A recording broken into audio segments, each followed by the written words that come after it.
E aí galera, beleza? Aqui é o Igor e estamos de volta para mais um vídeo do São Paulo Legends. E a lenda de hoje é o Lugano, o Deus do Morumbi.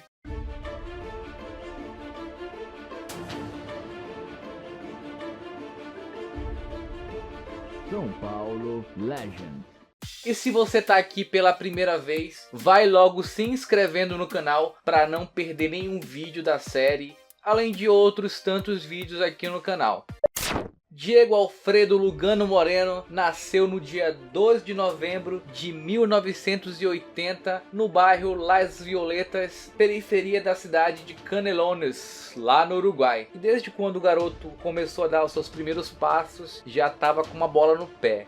Ele era inquieto, inteligente e amante do futebol, e isso com menos de 10 anos de idade. Toda essa paixão é uma herança do seu pai, Alfredo Lugano, que foi zagueiro e capitão do Atlético Libertar por 21 anos. O pai do Lugano era igual ao Lugano jogando, raçudo, chegava forte, não tinha bola perdida. Enfim, a melhor inspiração possível. E foi no Atlético Libertar que o Lugano ganhou as suas primeiras chances como jogador. Isso ainda no juvenil. Aqui no Brasil, o apelido do Lugano é Deus, mas lá no Uruguai ele é chamado de Tota. Isso mesmo, Tota. Esse apelido é outra herança de seu pai, que era chamado de Tota também enquanto jogava no Atlético Libertar.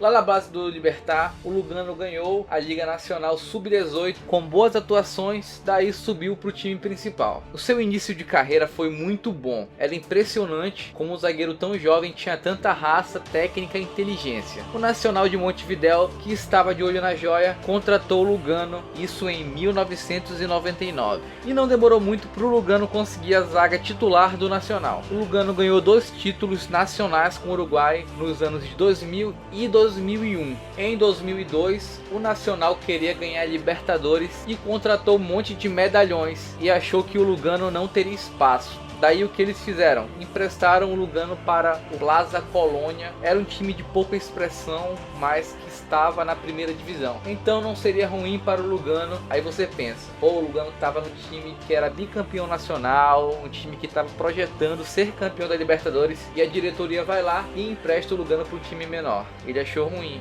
mas esse empréstimo mudou a vida do Lugano. Diego Aguirre, então ex-jogador de futebol, começaria ali no Plaza Colônia o seu primeiro trabalho como treinador. E logo no primeiro treino ficou impressionado com o Lugano. Ele treinava como se fosse um jogo importante. Ele não queria perder nenhuma bola e o Aguirre nomeou o Lugano, somente com 20 anos de idade, o capitão do time. Os dois levaram o clube até a segunda colocação da Liga Nacional e até hoje o Lugano lembra daquele ano e diz que foi o ano que mudou a sua vida porque ele se viu como um líder pela primeira vez. Aí tem uma coisa que pouca gente sabe, foi o Aguirre que indicou o Lugano para o São Paulo. O técnico tinha uma boa relação com o clube, já que tinha jogado no Tricolor nos anos 90 e fez a indicação do zagueiro. E anos depois o Lugano faria a indicação do Aguirre para treinador do São Paulo. Que louco isso. O Lugano chegou no São Paulo em 2003 e ele estava com grandes expectativas. Tinha feito uma ótima temporada e estava indo para um time gigante. Mas não foi bem isso que aconteceu, porque o Lugano foi uma contratação do presidente, que na época era o Marcelo Portugal Gouveia, e ele solta essa declaração aí. O senhor já viu ele jogar? Não, nunca vi. Eu falei com amigos meus, com empresários, mesmo porque eu entendo para burro de futebol, mas também não é a ponto de decidir se ele é bom ou não. Aí já viu, a imprensa foi só críticas ao Lugano e ao presidente. Como é que o São Paulo contrata um jogador sem ter visto jogar? Isso aí refletiu na comissão técnica e na época o técnico era o Oswaldo de Oliveira, que nem relacionava o Lugano para os jogos. Nos treinos ele ia muito bem, mas era meio que boicotado por causa da diretoria e o Oswaldo ali que não se dava muito bem e não colocava o Lugano para jogar. Nessa época o Lugano chorava de raiva porque ele sabia que podia contribuir para o time, mas não podia fazer nada se o técnico não colocava em campo. Mas foi ali que ele decidiu que ganharia essa vaga na raça. Ele chegava 3 horas antes do treino começar e treinava duro sozinho. Ele dava de si 110% nos treinos e passou a dar 220 com a intensificação dos treinos e a saída de Oswaldo Oliveira. Isso ainda em 2003, o então recluso do time passou a jogar mais, jogando até de titular isso ainda em 2003. No ano de 2004, o Lugano já tinha conseguido seu espaço e mostrado que não era só o jogador do presidente. O time do São Paulo foi muito bem esse ano, fazendo uma campanha consistente e conseguindo o 3º lugar no Campeonato Brasileiro, e o Lugano sendo eleito o melhor zagueiro do campeonato. Premiação coroada com a sua primeira convocação para a seleção uruguaia para jogar as eliminatórias da Copa do Mundo de 2006, que aconteceu na Alemanha. Inclusive, a convocação foi no mesmo dia que o Lugano completaria 24 anos. O Lugano tinha finalizado um ótimo 2004, jogando bem, sendo referência no Brasil e convocado para a seleção. Só que 2005 seria bem melhor. O time do São Paulo era muito forte, vinha de um bom brasileiro com um ótimo trabalho do Emerson Leão, e logo no início do ano o trabalho foi coroado com o Campeonato Paulista, que vale ressaltar veio com 2 rodadas de antecedência. Nesse mesmo ano o Lugano fez uma Libertadores incrível, os atacantes entravam em campo tremendo quando viam o Lugano. Ele estava no seu auge da forma física e técnica. Não só o Lugano, mas o São Paulo todo jogou muito, e o time foi tricampeão da Libertadores em cima do Atlético Paranaense. E mais tarde, nesse mesmo ano, em dezembro, o São Paulo ganharia o tricampeonato mundial com uma partida espetacular do Lugano contra o Liverpool. E depois de muita pressão, o São Paulo segurou o resultado de 1-0 para definitivamente colocar o Lugano na lista definitiva dos ídolos do São Paulo. Em 2006, o São Paulo manteve a sua base forte, além da contratação de jogadores pontuais, que levaram o time até outra final de Libertadores. Mas infelizmente o time não conseguiu ganhar. Eu me lembro do jogo do Beira-Rio, bem no início do jogo, uma bola na área, e o Lugano teve a chance de fazer o gol no início do jogo. Infelizmente a bola passou raspando. Até hoje eu fico vendo esse replay e falo, por que essa bola não entra? Esse foi o último jogo do Lugano, que já estava vendido para o Fenerbahçe. Infelizmente também o Uruguai não conseguiu se classificar para a Copa. O time perdeu para a Austrália na repescagem nos pênaltis. E o Lugano não esteve no Mundial. Fato que não se repetiria em 2010, mas isso é para o futuro. Na Turquia, o Lugano chegou com muitas referências. Lá ele encontrou muitos brasileiros ao longo dos 5 anos que passou por lá. Alex, Roberto Carlos, Zico, entre outros. No Fenerbahçe ele ganhou a Liga Turca de 2006, 2007, 2010 e 2011. Além da Copa da Turquia 2007 e 2009. O Lugano também se tornou símbolo de raça no Fenerbahçe. Enquanto isso, o Uruguai vinha muito bem nas eliminatórias para a Copa da África do Sul e conseguiu se classificar. O Uruguai chegou meio que desacreditado na Copa de 2010. Mesmo sendo uma seleção campeã mundial, tinha muito desrespeito do adversário, mas tinham bons jogadores como o próprio Soares, o Diego Forlan e o Lugano. Acabou que o Uruguai chegou até a semifinal em uma campanha maravilhosa. Lugano jogou muito e conduziu a equipe até o 4º lugar. Foi uma Copa incrível para o Uruguai. Foi nela que teve aquele lance da defesa do Soares de mão, e depois jogão contra a Holanda, que infelizmente o Uruguai saiu derrotado.